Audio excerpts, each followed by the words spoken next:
orang berbicara Statement saya sembarangan. kan saya yang menjelaskan, bukan lo. Tapi saya nggak mau dengar penjelasan itu. Karena takut kebenaran gitu. Enggak, kalau takut akan kebenaran itu sendiri Anda bisa jelaskan nggak apa definisi kebenaran? Coba saya jelaskan itu Ya, tadi silakan kan jelaskan datanya. Saya mau sebentar. datanya benar. Saya belum lihat data dari tadi, maaf. Saya nggak tahu apa yang Anda maksud data. Saya kasih data ya. Silakan tunjukkan. Buka cam besar kan Datanya dia, Bang. Saya minta negara. data, Bang. Saya minta data. Lihat Saya minta datanya. data. Kalau Ya, data buka, itu buka. kan bisa dilihat. Teman-teman, tapi di hadapan kalian bertubi-tubi menjadikan manusia mulia menjadi hina dina seketika ketika mendengarkan penjelasan kalian. Betul, jujur aja saya bilang. 2 menit aja gua Ya ngobrol udah, sama saya lu. bertanya dulu. Ya. Oke, bertanya. Bagaimana cara saya mentumpulkan otak saya supaya saya percaya? Yang saya minta tutor ya. Bagaimana cara saya atau tutor yang bisa kamu berikan kepada saya untuk mentumpulkan otak saya supaya otak saya ini tumpul bisa percaya kepada Tuhan kemarin sore. Oke. Yang datang Kapan kemarin kau sore. bertanya mau tutorial mentumpulkan otak? Otakmu udah tumpul.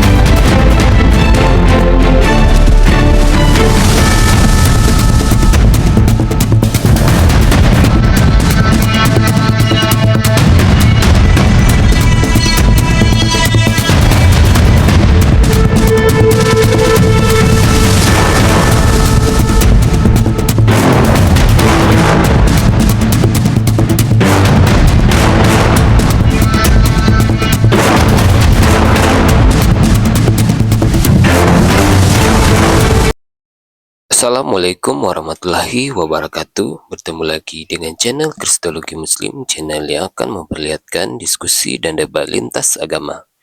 Pada kesempatan hari ini, semoga kita semua dalam keadaan sehat walafiat, selalu diberikan kesehatan, dan segala macam urusan dilapangkan, dipermudahkan, dan dilancarkan seperti apa yang diharapkan, dan juga diberikan segala kecukupan ekonomi, rezeki yang melimpah yang tidak pernah habisnya dari Allah Subhanahu wa Ta'ala. Video kali ini masih seperti biasa, saya akan memperlihatkan diskusi dan debat lintas agama di mana nantinya apologet Islam dan oknum Kristen akan saling bertanya dan menjelaskan agama masing-masing. Yang mana kita akan bisa menilai mana agama yang benar-benar bisa diterima dan dipahami secara akal pikiran manusia yang berakal. Di video ini juga kita akan melihat diskusi dan debat Dunirfa dan apologet Islam lain dengan beberapa oknum Kristen yang mana kita bisa mendapatkan ilmu dan pengetahuan tentang ajaran Islam dan ajaran Kristen. Dan bagaimana berjalannya diskusi ini, apakah akan berjalan tenang dan santun atau malah sebaliknya memanas, di mana biasanya oknum Kristen jika tidak sanggup menjawab pertanyaan dan juga tidak terima ajaran dan isi kitabnya dibahas, mereka akan emosi dan marah, bahkan sampai menghujat pribadi atau ajaran. Nah, daripada penasaran dengan diskusi dan debat ini, mari kita simak saja videonya sekarang. Kita nggak mendahului. Aku hanya sekadar utusan. Aku tidak bisa berbuat apa-apa dari diriku sendiri. Kan dia dikatakan. Tapi begini Bang Robin. Tunggu Bang Robin. Begini Bang Robin. Kalau mereka mengatakan Yesus itu 100% Tuhan, 100% manusia, masuk akal nggak, Bang Robin? Tidak masuk akal. Itulah manusia. Itu.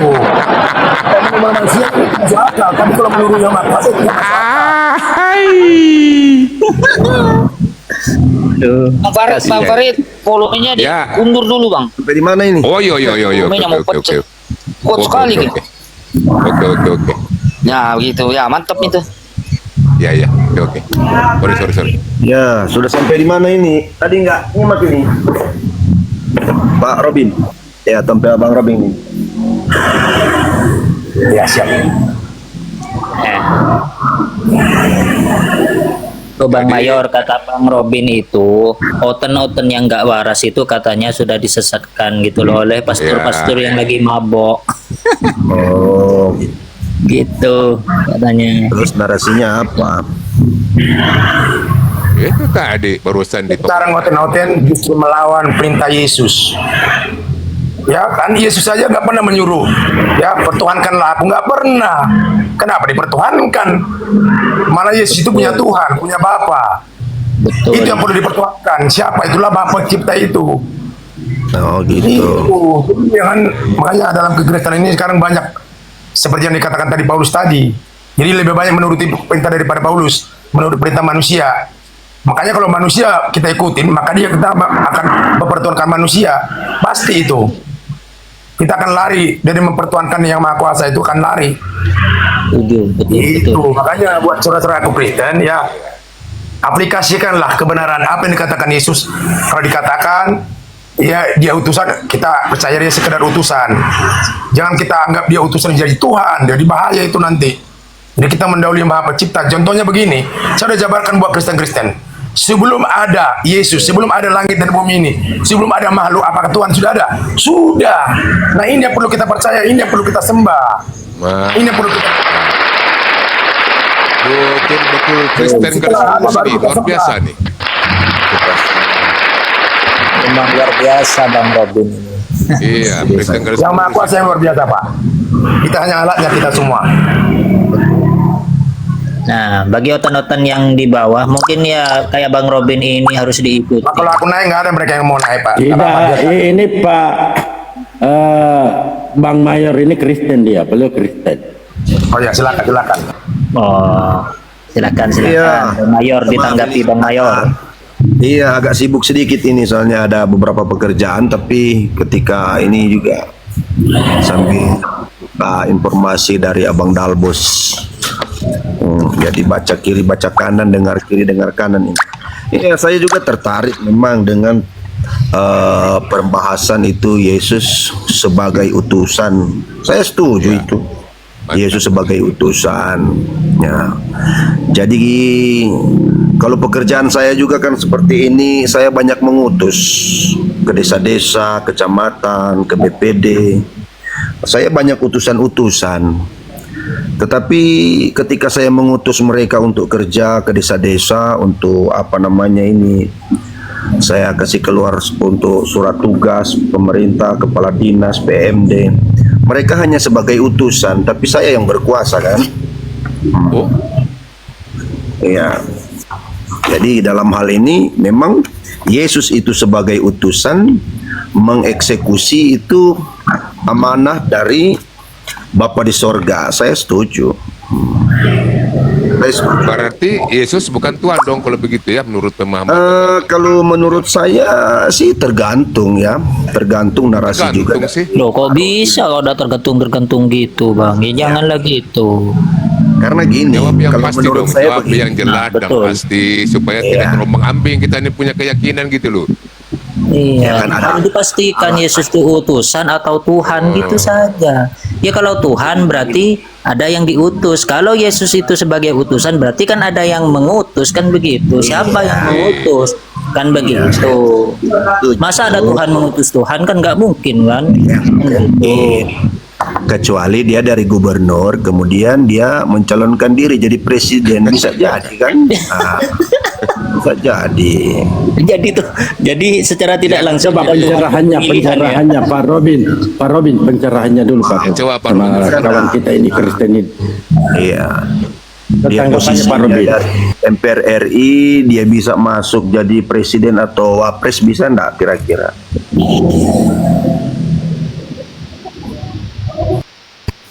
Sepertinya ini KO ini Pak Robin ini KO dia. Kemana? DPRI bisa jadi masuk jadi apa? Kan ada pertanyaan dari Pak Farid yang mengatakan jadi Yesus bukan Tuhan Don. Ya, jawaban dari Pak Mayor ya tergantung katanya. Entah tergantung kondisi apa ya bisa dijadikan Tuhan. Silakan. Tergantung di pohon lombok, di pohon Kalau cabai. tergantung jawaban itu Ustaz.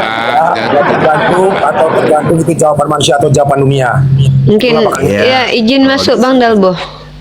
Ya, Silakan nih, silakan. Ya, bismillahirrahmanirrahim. Assalamualaikum warahmatullahi wabarakatuh. Ada pernyataan Al-Quran yang Salam. kita pegang sampai detik ini yang tak terbantahkan, bahkan terbukti sendiri bahwa tidak ada yang sampai seperti Al-Quran. Bismillahirrahmanirrahim. Zalikal kitabul la raiba fihi. Inilah kitab Al-Quran yang tidak ada keraguan di dalamnya. Dan kalau kita lihat, tidak pernah di ruang publik manapun ada sesama Islam berdebat tentang siapakah Tuhan, bagaimanakah Tuhan. Sampai detik ini 1400 tahun sejak Rasulullah hadir menyatakan kerasulannya, menyampaikan firman Allah, tidak ada satupun umat Islam yang bertengkar, berdebat tentang siapakah Tuhan, apakah Tuhannya Nabi Muhammad atau siapa. Tidak pernah sampai detik ini. Maka pernyataan bahwa zalikal kitabul la raiba fi itu adalah statement yang terbukti sendiri oleh Al-Quran dengan realitas. Memang tidak ada pertikaian di kalangan umat Islam terkait siapa Tuhan. Tadi kita sudah berada di roomnya Ustadz Abuya, dan teman-teman sudah melihat sendiri beberapa orang Kristen yang memiliki kitab suci mereka berbeda pendapat tentang siapakah YHWH dan siapa Yesus. Ada kalangan-kalangan dari orang-orang yang disebut dengan Marsionisme. Siapakah Marsionisme? Mereka-mereka yang meyakini bahwa Yod He Vav Ve atau Bapa itu adalah iblis. Ada orang-orang yang mengikuti ajaran Sabellius. Siapa mereka? Mereka percaya bahwa Yod He Vav Ve itu adalah Yesus sendiri. Ini pemahaman tentang Tuhan yang sangat kontradiktif. Yang satu mengatakan iblis, yang satu mengatakan Yesus sendiri. Kemudian ada aliran yang disebut dengan Tritunggal, di mana mereka membedakan pribadi satu, pribadi kedua di antara Bapa dan juga Anak. Dan tiga aliran ini teman-teman, tiga aliran ini sebenarnya adalah perkembangan dari aliran-aliran yang pernah ada sejak mulainya Konsili Nikea tahun 325, di mana dikukuhkan pernyataan bahwa Yesus itu adalah homoousios dengan Bapa, setara dengan Bapa. Kemudian lanjut, ada lagi aliran yang berbeda dengan satu komunal yang digelari sebagai aliran heresi atau sempalan atau bidat, yang kemudian berbeda pandang tentang siapa Yesus, yaitu diantaranya aliran Nestorius. Dilanjut kemudian aliran-aliran heresi lainnya muncul teman-teman, yang berbeda pendapat tentang siapa Yesus, padahal kitab suci yang mereka imani itu sama. Maka sebenarnya kalau kita merujuk menggunakan akal sehat, siapakah yang salah semua ini? Kalau seandainya kita berpikir bahwa memang Tuhan itu hadir untuk memperkenalkan dirinya sebagai Tuhan, maka tentu mustahil dia akan mempersulit hamba-hambanya untuk memahami siapa dirinya. Kecuali memang dia ingin kita main tebak-tebakan dan memang dia ingin merusak peradaban dengan cara membiarkan tanda tanya, teka-teki ini tak terpecahkan. Bagi orang-orang Tritunggal, bagi mereka final bahwa Yesus itu adalah pribadi kedua. Bagi orang-orang Sabellius final bahwa Yesus adalah pribadi pertama dan tidak lagi pribadi lainnya, bahwa Bapa adalah Yesus. Bagi orang Marcion tentu mereka merasa lebih benar. Lalu ketika mereka sama-sama mengklaim mereka punya Roh Kudus, mereka mengklaim sama-sama mengerti tentang firman Tuhan, maka pertanyaannya muncul adalah, apakah kita umat Islam? Apakah kita umat Islam ada kira-kira hasilnya secara ilmiah untuk mendialogkan siapa Tuhan mereka? Tidak, teman-teman. Makanya Rasulullah SAW itu ketika sahabat bertanya tentang bagaimanakah kitab suci terdahulu, Rasulullah ajarkan, jangan kalian bertanya tentang Allah kepada ahli kitab. Kenapa? Karena ahli kitab itu mereka adalah orang yang merubah segala sesuatu daripada tempatnya. Tentang Allah, tentang Tuhan yang benar, kita sudah diberitahukan dalam Al-Quran, kitab terbaru yang tidak bercampur. Maka apa permasalahan yang terjadi?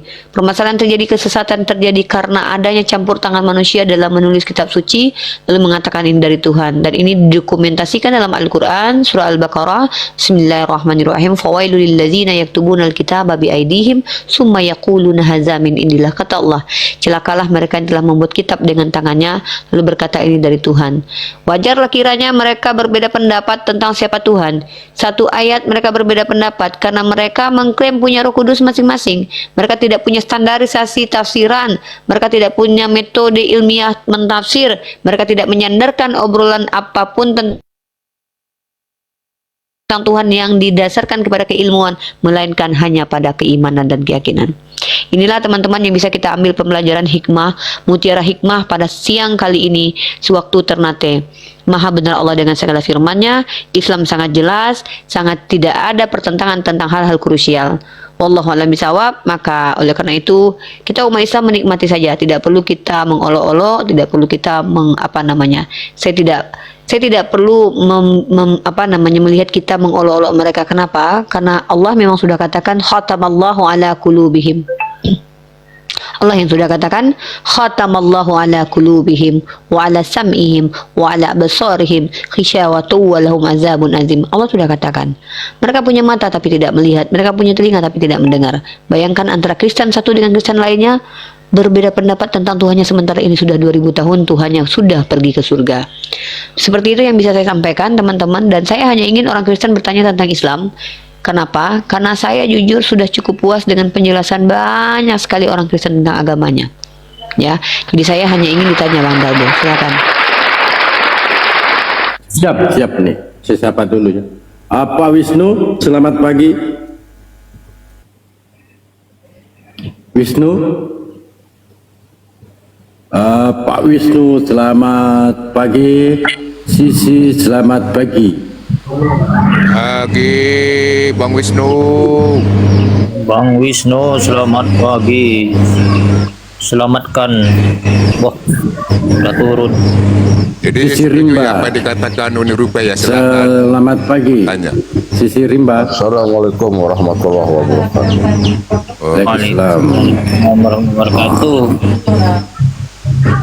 Silakan Bang, apa ingin disampaikan Bang? Kalau bicara mengikuti Yesus, sebenarnya Muslim itu sudah mengikuti ajaran-ajaran Yesus juga secara tidak langsung ya kan, karena kita ini meneruskan ajaran-ajaran Isa melalui Rasulullah SAW. Nggak apa begitu jadinya Bang. Tapi kalau mau dirunut, Kristus itu artinya orang yang mengikuti Nabi Isa itu kan umat Islam Bang. Tahu gitu Bang, bukan Kristen. Siap. Ada lagi? Ya, cuman kalau mau gontok-gontokan ya umat Islam itulah yang mengikuti Yesus sebenarnya. Yang Kristen. Buktinya kan banyak ajaran-ajaran Yesus yang ditolak sama Kristen. Begini Bang ya, sedikit saya jelaskan Bang ya. Begini Bang, jadi mengapa Allah mengutus para nabi dan rasul? Jadi misi para nabi dan rasul itu dalam membimbing dan memberikan petunjuk kepada manusia agar tidak tersesat dan tetap mengikuti ajaran yang benar. Itulah kenapa Allah mengutus para nabi Bang. Jadi Yesus juga termasuk nabi yang diutus oleh Allah gitu kan. Jadi apa yang disampaikan oleh Yesus ya itulah kebenaran. Itu kan, walakat ba'asna fi kulli ummati rasulan ani budullaha wattanibut takut famin hum man hakkat alaihi dalala fasiru fil ardi fansuru kaifa kana akibatul mukadzibun. Artinya sesungguhnya kami telah mengutus rasul pada tiap-tiap umat untuk menyerukan sembahlah Allah saja dan jauhilah taknut. Ya takhut ya. Itu maka di antara umat itu ada orang yang diberi petunjuk oleh Allah dan ada pula di antaranya orang-orang yang telah pasti kesesatan baginya. Maka berjalanlah kamu di muka bumi dan perhatikanlah bagaimana kesudahan orang-orang yang mendustakan rasul-rasul, gitu kan? Jelas sekali tuh. Jadi mereka itu telah mendustakan rasul-rasul, menolak rasul yang telah diutus oleh Allah. Jadi makanya apa yang dikatakan Buni Rafa tadi itu benar. Mereka saling berselisih paham tentang konsep ketuhanan. Karena memang tidak mengikuti ajaran yang benar dari Allah itu yang dibawa oleh Rasulullah SAW. Nah gitu maksudnya begitu Bang. Silakan lanjut.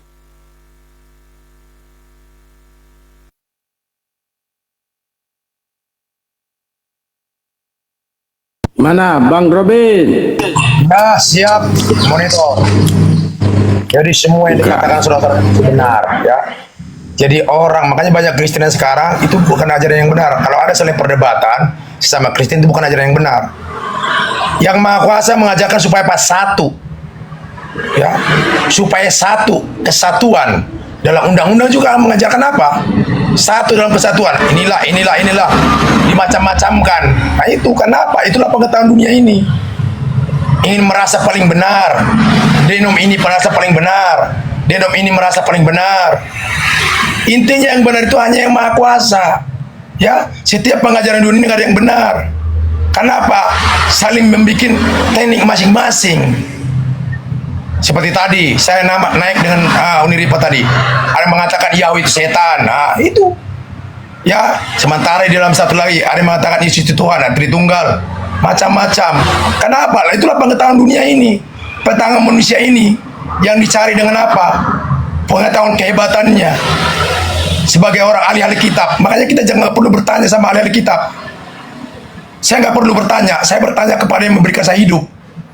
Kenapa? Apa buktinya Tuhan itu ada? Saya hidup kok. Emang pernah ahli kitab yang menciptakan saya, yang memberikan saya nafas? Tidak akan pernah. Tetap pada intinya yang menciptakan saya adalah Tuhan yang tidak kelihatan, tetapi ada.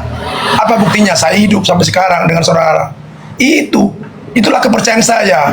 Maka saya nggak akan tergoyahkan dengan apa ajaran-ajarannya manusia, apalagi dalam kekristenan itu sudah jelas. Sementara itu sudah jelas dikatakan di dalam.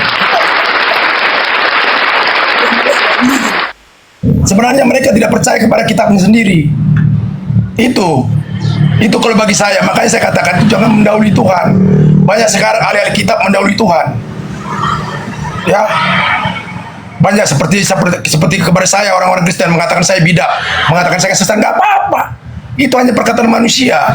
Yang penting yang menciptakan saya nggak memperkatakan seperti itu. Sekarang kita berbicara didengar kok. Apa yang kita katakan, apa yang kita bincangkan didengar kok.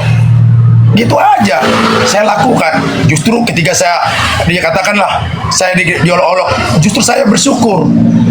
Ya, kenapa? Itu barokah bagi saya. Sama seperti Rasul-Rasul kan diejek. Mereka ketika mereka menyampaikan kebenaran. Nah, saya mau belajar seperti itu. Contoh seperti Yesus, ya, dia diolok-olok ketika dia menyampaikan kebenaran. Ya, sebegitu juga seperti Nabi Muhammad ya, junjungan kita semua ya. Dia diolok-olok.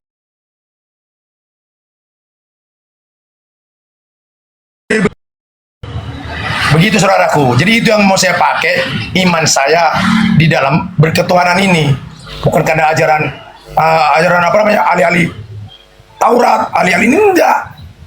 Kenapa? Tapi memang. Lanjut, silakan. Tapi memang Bang begini Bang, apa yang Anda katakan tadi memang benar. Karena kenapa? Memang tidak mudah lah itu bagi para nabi dalam membawa risalah ya kepada manusia ke jalan yang benar. Mereka itu banyak mengalami percobaan dan penolakan. Bahkan Yesus Isa tuh mengalaminya, ditolak. Memang begitulah. Nah, para rasul dulu, nabi rasul tuh mengalami pencobaan. Ya, malah mereka ditolak ya sebagai seorang utusan dari Allah itu ya. Itu ya fakta yang kita lihat. Benar. Begitu kan? Ya. Silakan. Selamat pagi Bang DN3. Ya, selamat pagi semuanya.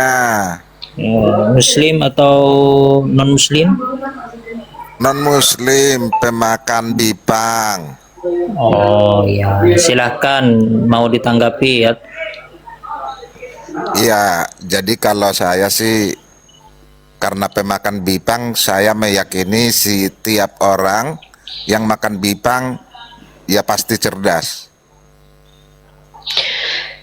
Ya, saya mau menjawab itu ya. Teman-teman harus dipahami ya. Kalau bicara di ruang publik hanya sekedar klaim semata, itu hanya ya boleh diucapkan, tapi siapapun boleh untuk menanggapi. Dan secara ilmiah teman-teman, kalau kita bicara bahwa karena saya memakan bipang maka saya meyakini orang itu cerdas, ya tidak masalah. Tapi perlu kita ingat bahwa dulu Eropa itu pernah mengalami fase-fase kegelapan, fase-fase kejahilan, semuanya pemakan bipang orang-orang itu. Jadi kita umat Islam tidak perlu mengikuti apa yang dilakukan oleh Pak DN3 ini ya, mengklaim-klaim lalu tidak membawakan data atau tidak membawakan karya ilmiah atas statement dan klaimnya. Karena informasi yang disebarkan di ruang publik yang tidak berdasar, teman-teman, terkadang sama seperti bak buih. Dibicarakan, didengar, tapi tidak ada manfaatnya, tidak ada guna, dan tidak ada pembuktian. Nah, jadi kecerdasan atau intelektualitas seseorang itu, teman-teman, semua manusia itu punya common sense.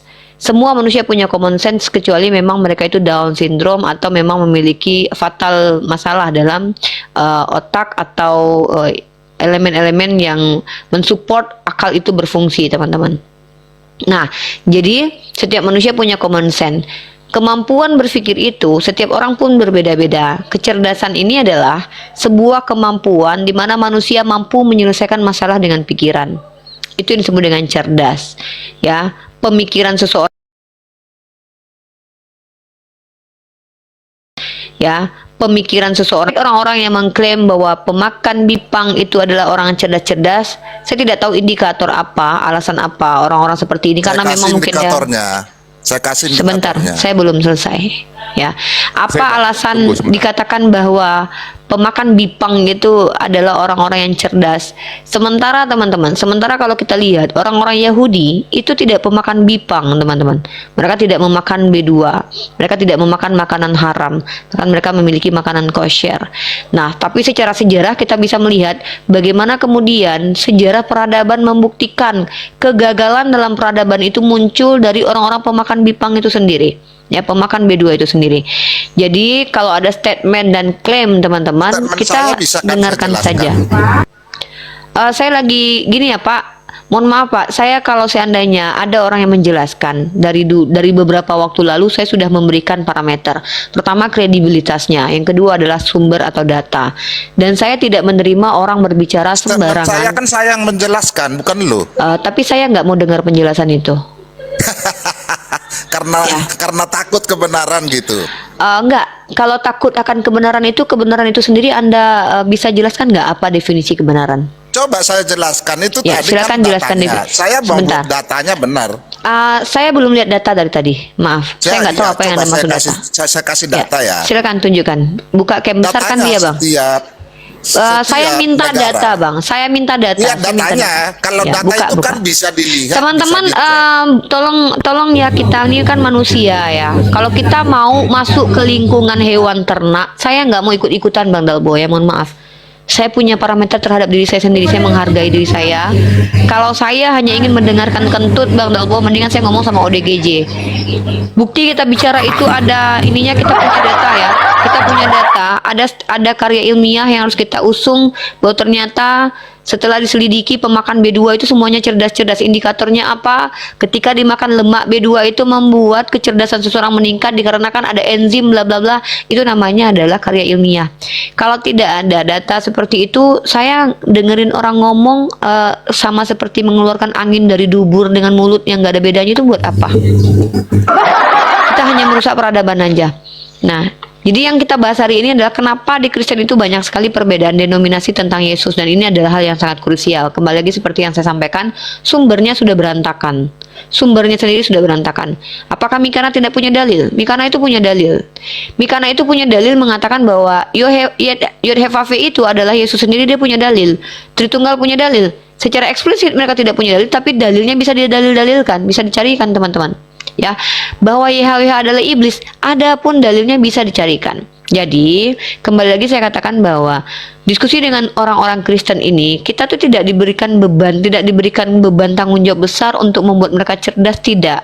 Tetapi dengan mengeksplor, berharapnya nanti 10 tahun, 20 tahun, 30 tahun, ketika kita sudah wafat semua, generasi kita mengulangi tontonan ini. Mereka mendengarkan bagaimana kegabrulan teman-teman kita Kristen menjelaskan tentang Tuhannya. Itu. Nah, saya sudah sampaikan, sebenarnya fenomena ini sudah dijawab oleh Al-Quran. Al-Quran sudah katakan bahwa statement Al-Quran mengatakan bahwa Al-Quran adalah kitab yang la raiba fihi hudalil muttaqin, kitab yang tidak ada keraguan daripadanya. Maka akhirnya secara realitas akan terbukti bahwa yang namanya kitab karangan manusia itu pasti terjadi pertentangan di dalamnya. pasti terjadi keraguan. Karena secara akal kita berpikir yang namanya Tuhan itu ketika dia menginginkan dirinya diketahui sebagai Tuhan, dia akan mendeklarasikan dengan jelas, kecuali dia memang ingin menyesatkan manusia seperti iblis.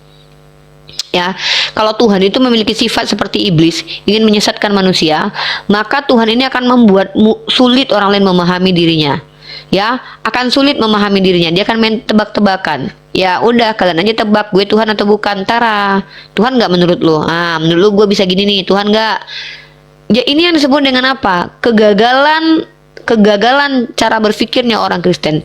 Kalau kita runut, kalau kita runut, siapakah yang salah? Kalau doktrinnya betul Yesus adalah Tuhan, maka telak di sini adalah Yesus yang salah. Kenapa? Dia tidak tegas mengatakan, akulah dia. Dia apa?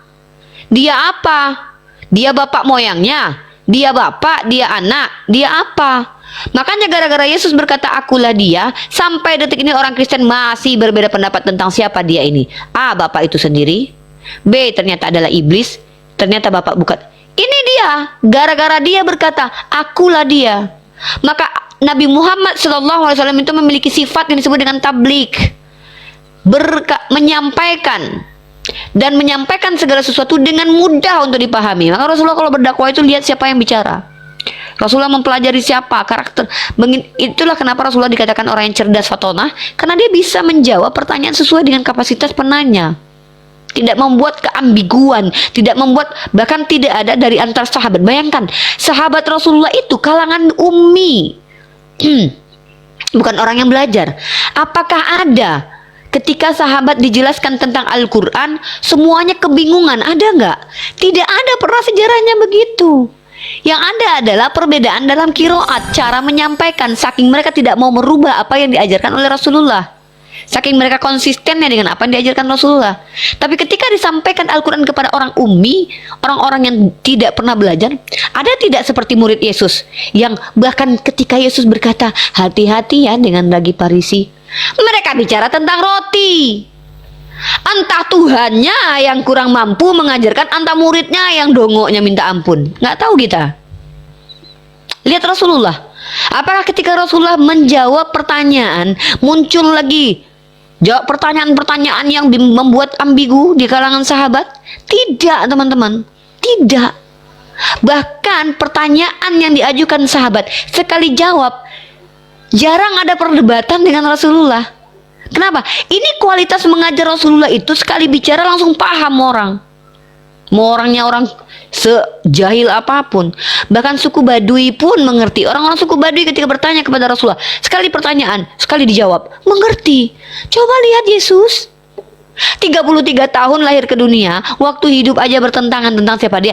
Udah mati pun masih ada konsili, masih lagi ada aliran sempalan. Bayangkan, entah Yesus yang gagal sebagai Tuhan jadi guru, entah emang muridnya yang kedongoan. Nauzubillah. Nggak tahu kita. Ya, makanya saya katakan, maha benar Allah dengan segala firman-Nya. Rasulullah SAW adalah manusia cerdas. Bicara sekali mudah dipahami. Nggak ada tuh kayak Yesus. Hati-hati ya dengan lagi parisi. Apakah engkau bicara tentang roti ya guru? Begitu bodohkah kalian? Nah gitu. Ini Tuhan kayak seolah-olah ini Tuhan dimain-mainin nama jemaat. Ya Allah, capek-capek 33 tahun datang ke, ini menderita banget ya jadi Yesus ya. 33 tahun datang ke dunia, ya kan? Udah sekolah pula lagi. Pas ngajarin muridnya, muridnya nggak semua ngerti lagi tentang dia. Bahkan dia harus datang lagi menghadap Thomas. Ini loh saya, nih masih hidup nih tengok nih tangan kaki. Kayak gitu. Ya, kayak gitu teman-teman. Nah, ini yang disebut dengan dalam dunia pendidikan. Ketika seorang guru tidak mampu berbicara, pembicaraannya itu jelas ditangkap oleh semua elemen masyarakat, dia gagal sebagai guru. Rasulullah bagaimana? Perhatikan, Rasulullah hidup di tengah-tengah mengajarkan orang-orang jahil. Apakah ada pertanyaan Rasulullah kemudian yang berdebat dengan para muridnya sampai, kecuali memang dongok banget, dongoknya kebangetan ya.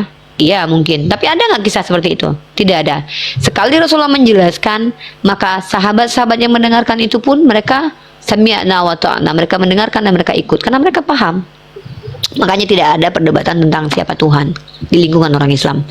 Wallahu a'lam bishawab. Yang mau membantah silakan naik.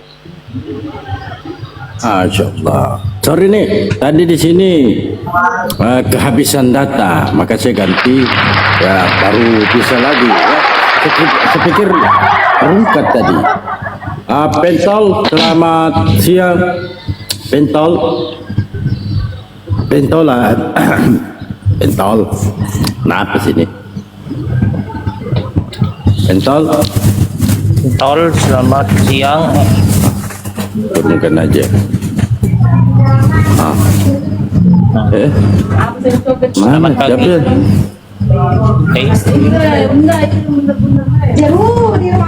Pentol. Ada yang noise. Jadi Uni, Ya. saya bertanya, Uni, boleh nggak? Ya, Bang Hafiz. Kasih bangun ini Bunda Uni ini. Ini kan apa kira-kira perbedaan Al-Quran dengan Alkitab atau Bible? Bisa nggak dijelaskan? Apa perbedaan? Baina sama wa sumur, Bang. Baina sama wa sumur. Baina sama wa sumur. Makanya ada sebuah riwayat hadis yang saya sangat pegang sekali Rasulullah ajarkan, dan ini penjelasan dari surah Al-Baqarah, fawailul lilladzina yaktubuna al-kitaba bi aydihim summa yaquluna hadza min indillah. Dalam hadis tersebut di mana Rasulullah mengajarkan bahwa kenapa kalian bertanya, untuk apa kalian bertanya kepada ahli kitab tentang Tuhan, sementara kitab terbaru yang diberikan kepada kita adalah kitab yang tidak bercampur. Maka di sini saya mau tunjukkan bagaimana Rasulullah SAW itu menjaga kita supaya tidak merusak akal kita. Ya, kenapa saya bilang diskusi dengan kawan-kawan Kristen bisa merusak akal? Karena memang yang terjadi seperti itu. Penjelasan-penjelasan yang tidak berdasar, memiliki parameter pribadi yang tidak bersumber kepada apapun, tidak mengikuti kaidah-kaidah ilmiah, atau kalau dalam bahasa akademisnya dah suka-suka bapak moyang kau aja. Nah, itu bahasa akademisnya ya. Maka di sini kalau kita lihat dalam sebuah hadis sahih Imam Bukhari nomor 2488, wahai sekalian kaum muslimin, ini himbauan kepada seluruh kaum muslimin, bagaimana bisa kalian bertanya kepada ahli kitab sedangkan kitab kalian yang diturunkan kepada nabinya sallallahu alaihi wasallam adalah kitab paling baru tentang Allah.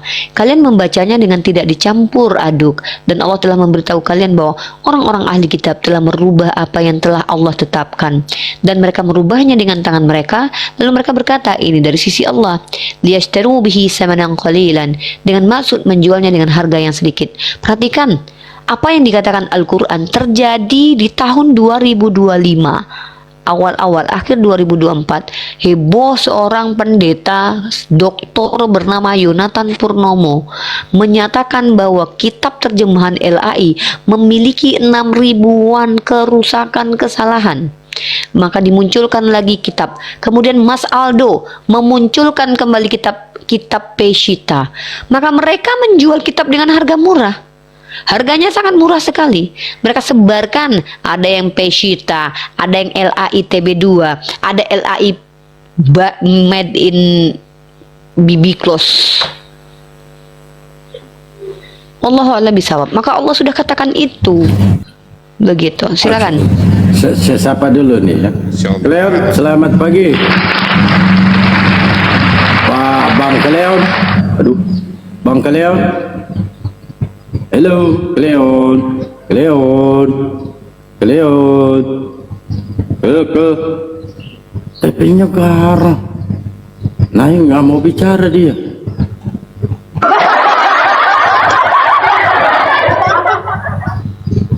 Man, diturunkan aja ya. Coten ini cuma nggak mau ini ya. Nah, coba kita bukakan mic-nya. Bang, takut ya Bang? Enggak, gentleman badal bo, turunin aja, berani typing, maka berani jadi komal.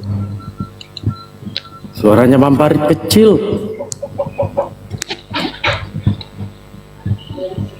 Anu sekali dikasih betul sekali tuh sih. Kecil.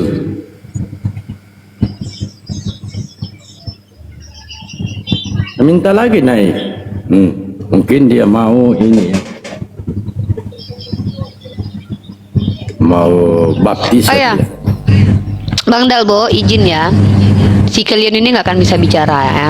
Dia bukan tipikal orang yang punya ilmu untuk berbicara. Jadi biarkan aja. Bang Rawo, saya juga izin mau mau mengurus, ada hal-hal yang harus saya urus, banyak hal yang harus saya urus hari ini. Saya izin, dan teman-teman kembali lagi ya, maha benar Allah dengan segala firman-Nya. Sejatinya kita sebagai orang Islam, saya pribadi teman-teman ya, 6 tahun saya diskusi lintas agama dengan banyak pihak Kristen, baik dari kalangan pendeta ataupun jemaat awam. Saya menemukan bagaimana mereka umat Kristiani ini memenuhi statement Al-Quran, ya. Berapa banyak dari kalangan mereka betul-betul memenuhi statement Al-Quran, di mana Al-Quran katakan mereka seolah-olah membaca kitab suci, tapi sebenarnya mereka sedang tidak membaca kitab suci. Karena apa? Itu tadi, apa yang ada pada diri mereka itu bukanlah kitab suci, melainkan kitab yang telah bercampur. Makanya saya pribadi, statement saya terkait tentang kitabnya orang-orang Yahudi dan orang Nasrani, saya tidak katakan palsu. Palsu itu diksi yang muncul dari kitab mereka sendiri. Tetapi saya mengatakan bahwa kitab kalian itu kitab yang bercampur antara karangan manusia dan juga bisa jadi di dalamnya ada firman Tuhan. Mungkin saya ilustrasikan seperti satu karung goni, yang di dalam karung goni itu ada berlian dan juga kaca. Berliannya mungkin sekitar 2%. Selebihnya adalah kaca, terlihat seperti berlian dan padahal adalah kaca. Maka kita sebagai umat Islam, bagaimana cara kita memilahkan, apakah kita mampu memisahkan karung goni yang berantakan tersebut antara kaca dan berliannya? Kita yang mampu, hanya umat Islam yang mampu. Kenapa? Hanya umat Islam yang diberikan alat ukur mana kaca, mana berlian. Kita punya alat untuk menentukan kadar berlian dan kadar kaca di dalam benda tersebut. Walaupun pada akhirnya kita memilah-milah. Apa yang dimaksud dengan alatnya? Inilah yang disebut dengan Al-Quran, batu pengujinya. Kenapa bisa dikatakan begitu? Karena Al-Quran terbukti sebagai alat tidak terbantahkan, tidak bercampur. Alat yang bisa menunjukkan kepada seluruh alam bahwa statement-statement Al-Quran tak terbantahkan. Maka kita, umat Islam lah yang tahu mana perkataan iblis, mana perkataan setan, mana perkataan Tuhan. Makanya kalau sejalan dengan Al-Quran, maka itu adalah perkataan Allah. Kalau bertentangan, contoh, dengan matinya Yesus terkutuklah dia, itu perkataan setan. Kenapa perkataan setan? Karena pengutukan selain dari Tuhan yang mengutuk, maka itu adalah setan. Kenapa? Ada larangan barang siapa melaknat. Rasulullah mengatakan, aku datang bukan untuk melaknat, aku datang menjadi rahmatan lil alamin. Maka ketika seorang Nabi Muhammad SAW diberi otoritas datang ke bumi, bahkan dia tidak diberi hak untuk melaknat, maka ketika ada yang melaknat seenak bapak moyangnya, itulah iblis. Dia tidak punya hak. Dia tidak punya hak melaknat kecuali Allah. Yang berhak melakukan pelaknat terhadap hamba-hambanya hanyalah Allah Azza wa Jal. Bahkan kita sendiri pun tidak diizinkan. Jadi ketika ada tuduhan-tuduhan terhadap tokoh-tokoh mulia, Nabi Daud alaihissalam dituduh mengambil bini orang. Tapi perhatikan teman-teman, coba pakai kita akal nih.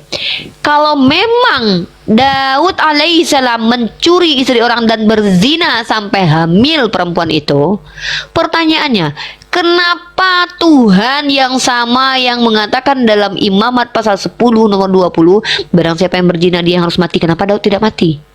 Kenapa harus yang dihabisi adalah anak sezinanya? Ini bukti bahwa ada manusia yang memfitnah Nabi Daud alaihissalam, karena memang faktanya Nabi Daud tidak pernah dihukum dengan kematian. Kalau memang ada kedua konsekuensi, Tuhannya pelin-pelan, kalau enggak hukum imamat itu yang salah, atau berzina itu memang enggak apa-apa di Tuhannya. Ini yang harus kita bahas. Ini yang harus kita angkat terus. Saya hadir ke dunia ini belajar. Saya belajar nggak sampai mati-matian. Belajarnya saya ini, saya dedikasikan hidup saya untuk non-muslim, membantah mereka yang telah memfitnah nabi-nabi kita. Apa gunanya saya di dunia ini kalau tidak bisa membela kemuliaan dan kehormatan para al-anbiya saya? Nabi saya Sulaiman, apa kata Allah dalam Al-Quran? Bismillahirrahmanirrahim. Wattakhazu ma tatlu syayatinu ala mulki Sulaiman wa ma kafara Sulaiman walakinna syayatina kafaru yu'allimuna an-nasa sihra, dan seterusnya. Allah katakan wa ma kafara Sulaiman. Apa yang ditulis dalam kitab mereka? Sulaiman itu menyembah kepada dewa lain karena ikuti perempuan. Keji kawan-kawan. keji. Bagaimana Allah tidak murka kepada mereka? Mereka diutus orang mulia yang menjadi asbab mereka tahu tentang Tuhan, termasuk Solomon. Bahkan kitab Amsal itu adalah Amsalnya Solomon. Tiba-tiba mereka percaya bahwa Solomon ini mengajarkan yang benar, tapi mereka pada saat itu percaya bahwa Solomon itu kafir. Makanya surah Al-Baqarah ayat 102 ya, ayat 102 apa 100 berapa itu? Wattakhazu ma tatlu ya. Ya, ayat 102 itu. Itu adalah ayat pembelaan terhadap kemuliaan Nabi Sulaiman alaihissalam, di mana mereka mengatakan bahwa Sulaiman itu kafir, penyembah Baal. Astagfirullahalazim. Inilah Islam. Kita sibuk memuliakan orang yang memang dimuliakan Tuhan. Mereka sibuk menistakan orang-orang. Ya, auzubillah. Salah ininya ya. Salah ayatnya. Bukan wattakhazu ma tatlu, salah. Wattaba'u ma tatlu syayatinu ala mulki Sulaiman wa ma kafara Sulaiman walakinna syayatin kafaru yu'allimuna an-nasa as-sihra wa ma unzila 'alal malakaini bi Babil Harut wa Marut. Allah bela kemuliaan Nabi Sulaiman, dan mereka mengikuti apa yang dibacakan setan-setan di masa pemerintahan Sulaiman. Padahal Sulaiman itu tidak kafir. Perhatikan, mereka katakan ada nabi bernama Hosea diperintahkan Tuhan untuk bersundal, memperanakkan anak-anak sundal. Bahkan Tuhannya sendiri yang nyuruh nabinya ini bersundal. Lalu apa yang mereka tuduhkan? Mereka tuduh Nabi Muhammad SAW yang mengambil istri orang. Padahal jelas pernikahan Rasulullah itu bukan menikah dengan istri orang. Inilah para penjahat-penjahat yang memang layak bagi mereka tempat neraka jahanam.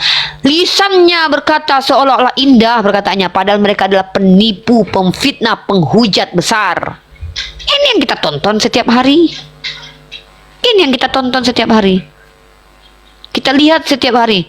Ya, Yesus itu adalah Tuhan. Mana dalilnya? Jadi begini, memang Tuhan menginginkan supaya jadi manusia. Sejak kapan pula mereka jadi Tuhan? Sejak kapan pula mereka bisa mengerti keinginan Tuhan, teman-teman? Kenapa mereka seperti itu? Karena mereka mengikuti hawa nafsunya. Mereka bentuk dalam pemikirannya Tuhan, lalu mereka benarkan dengan pemikirannya sendiri. Makanya setiap kita diskusi dengan umat Kristiani, tidak ada yang merujuk kepada data. Adapun data terjemahan, kita tunjukkan bahwa itu terjemahan, brother. Itu terjemahan. Di situ kata Tuhan itu setara dengan pemilik keledai, karena itu dari kata kurios. Ya, betul. Maka Tuhan di situ bukanlah Theos. Mereka tunjukkan lagi, berkelit lagi, lari lagi ke ayat yang lain. Maha benar Allah dengan segala firman-Nya yang mengatakan kepada kita. Mereka berbicara seolah menyebutkan itu firman Tuhan, tapi bukan. Ya, mereka berbicara seolah mereka katakan itu adalah firman Tuhan, tapi bukan firman Allah. Lalu kita umat Islam dilelahkan dengan setiap hari mendebat mereka. Apakah kita worth it? Worth it sebenarnya, tapi worth itnya untuk generasi kita. Bukan hari ini kita merasakan. Bang Dalbo ini nanti 10 tahun, 20 tahun, anak-anak kita yang baru lahir sekarang ini. Anak-anak kita yang sekarang umurnya 5 tahun. Anak-anak kita yang umurnya sekarang 7 tahun yang tidak tahu dengan perdebatan ini. Mereka akan FYP. Allah akan arahkan mereka nanti di dalam handphone mereka. Mereka mendengarkan Unirifa. Berkali-kali Unirifa bertanya, mereka menjawab bagaimana. Ini nanti dakwah kita, Bang Dalbo. Mungkin bukan hari ini. Mungkin kita sudah meninggal pada saat itu. Pada saat peradaban ini dikembalikan ke rule-nya. Ingat dulu inkuisisi itu pada saat terjadi inkuisisi 600 tahun lamanya. Tidak ada yang menolak itu adalah kesalahan. Rata-rata para pelaku inkuisisi itu mengatakan itu benar, bahkan dari kalangan agama mereka. Kenapa? Karena mereka tidak sadar dengan kesesatannya. Mereka berkata kami ingin memperbaiki dunia, padahal mereka sedang merusak peradaban. Al-Quran katakan itu. Ya, Al-Quran yang sampaikan begitu. Mereka mengatakan bahwa kami ingin memperbaiki bumi. Surah Al-Baqarah jelas sekali. Ya, nih saya sampaikan dalam surah Al-Baqarah, kalau kita baca, Masya Allah, kalau kita wa idza qila lahum la tufsidu fil ardi qalu innama nahnu muslihun. Mereka menghabisi nyawa-nyawa orang-orang yang berbeda keyakinan dengan mereka. Berapa tahun itu terjadi? 600 tahun. Gitu. Ya. Jadi teman-teman saya, closing statement saya hari ini adalah bahwa apa yang disampaikan oleh Al-Quran itu tidak pernah terbantahkan hingga detik ini. Tapi pembuktian tahap by tahap, Bang Dalbo membuka Komal, membuktikan mereka seenak udel. Contoh Pak Robin tadi. Pak Robin tadi terdengar indah bukan? Bahkan kita tepuk tangan. Kita tepuk tangan. Dia mengatakan bahwa ya Tuhan yang benar itu ya Tuhan sendiri. Pertanyaannya, kau tahu tentang Tuhan itu dari mana, Pak Robin? Kita tepuk tangan loh dengarkan itu loh. Seolah-olah yang kita dengarkan itu ada perkataan, wah mantap kali Pak Robin cerdas.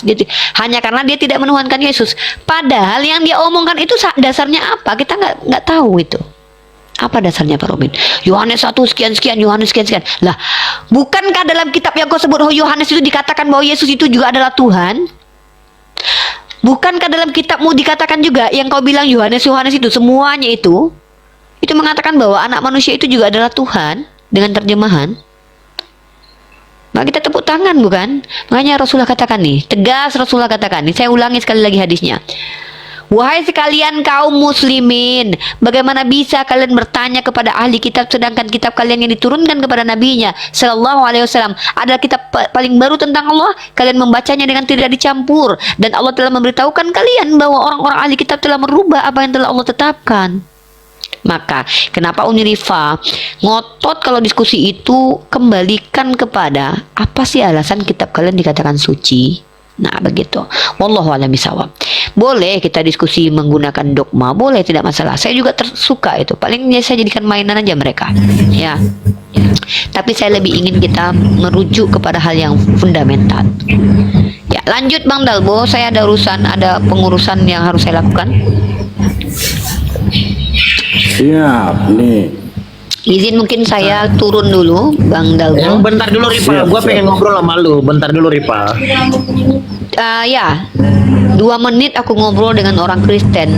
2 menit itu juga adalah waktu berharga, dimana aku menyia-nyiakan IQ yang dikasih Allah, dimana pada saat itu aku akan langsung jadi goblok total. Makanya teman-teman selama ini ketika saya sudah naik IQ-nya depan dosen, depan dekan, depan rektor, mereka mengatakan Unirifa keren, cerdas.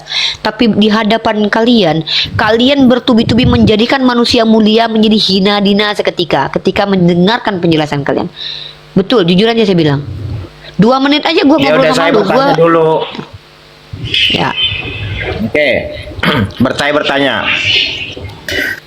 Bagaimana cara saya mentumpulkan otak saya supaya saya percaya, yang saya minta tutor ya, bagaimana cara saya atau tutor yang bisa kamu berikan kepada saya untuk mentumpulkan otak saya supaya otak saya ini tumpul bisa percaya kepada Tuhan kemarin sore. Oke. Yang datang Kapan kemarin kau sore. bertanya mau tutorial mentumpulkan otak? Otakmu udah tumpul. Karena bertanya, dengerin. teman-teman dengarkan. Kenapa aku bilang aku Justru jadi saya goblok? merasa tidak tumpul. Teman-teman, dia bertanya, bagaimana caranya otak saya supaya tumpul katanya. Ngapain kau tanya tutorial menumpulkan otak sementara otak kau udah tumpul? Kau yang lebih paham cara mentumpulkan Dengerin otak. dikit ya. Kamu Saya orang tidak yang merasa paling tahu cara menumpulkan otak. Karena ngapain kau bertanya tutorialnya sama aku, sementara aku menajamkan otak, kau otaknya udah tumpul. Harusnya kau yang jelaskan kepada kami, kok bisa kau Tuhan kan manusia berkelamin, kok setumpul Ya. itu otakmu, itu loh.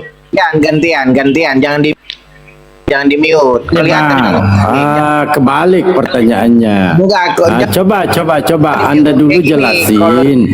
Coba bisa kamu dulu diskusi. jelasin bagaimana Coba, karena otak caranya kita untuk cerdas supaya kita bisa mampu membedakan mana manusia mana ini Tuhan. baru nih Bang Dalbo nih. Kalau Bang Dalbo Iya. bisa tanya Unirifa, bagaimana tutorial cerdas untuk bisa membedakan mana Tuhan mana manusia? Aku bisa memberikan Ya, metode. otak saya cerdas, Yaudah, kok cerdas? Dulu, supaya saya diam ini bisa dulu percaya Tuhan yang datang sebentar. kemarin sore. Oke, Ya, coba aku makanya tanya. diam dulu kau. Ya, coba aku tanya, Tuhan datang itu maksudnya apa? Tuhan yang keluar dari vagina perempuan itu hanyalah Yesus, nggak ada. Tuhan kami nggak ada kata-kata datang. Tuhan kami tidak ada kata-kata datang karena Tuhan kami nggak pernah dilahirkan. Tuhan kami sebelum kata Tuhan itu ada, sebelum kata Allah itu ada, dia sudah Tuhan. Tidak pernah berubah esensinya sebagai Tuhan.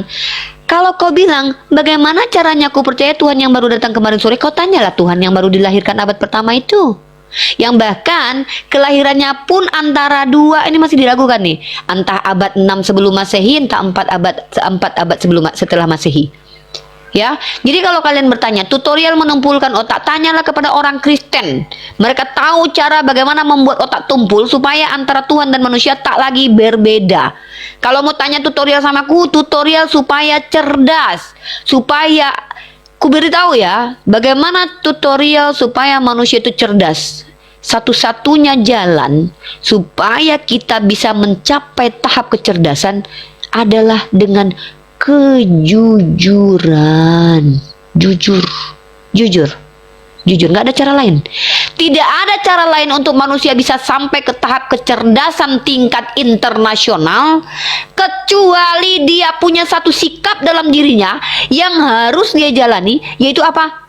Jujur. Nggak ada jalan lain. Sepintar apapun manusia, setinggi apapun IQ-nya, 500 kah IQ-nya, kalau tidak jujur tetap otaknya bengkok. Wallahu a'lam bishawab. Jadi gitu ya, jujur Bang Dalbo, saya mau turun, saya izin, mohon maaf kalau narasi-narasi pedas, narasi-narasi keras, ini bentuk cintaku kepada kalian, supaya nggak berlama-lama kalian tidak menggunakan akal itu yang gratis. Gas LPG bayar, listrik bayar, kuota bayar, akal gratis dari Allah. Pakailah ikhwah, manusia, pakailah. Mungkin begitu. Terima kasih Bang Dalbo, izin turun. Saya harus Siap. Assalamualaikum Sehat selalu nih. Waalaikumsalam. Waalaikumsalam warahmatullahi wabarakatuh.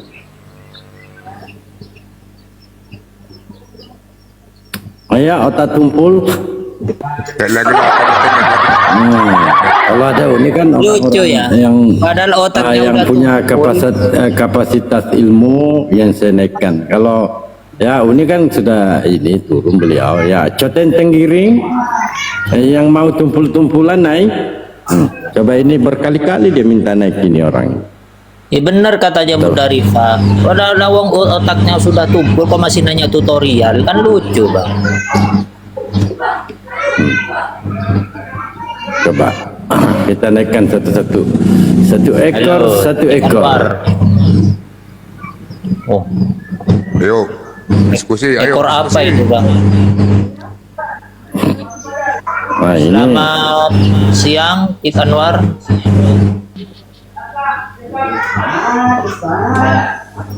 Oh, kabur.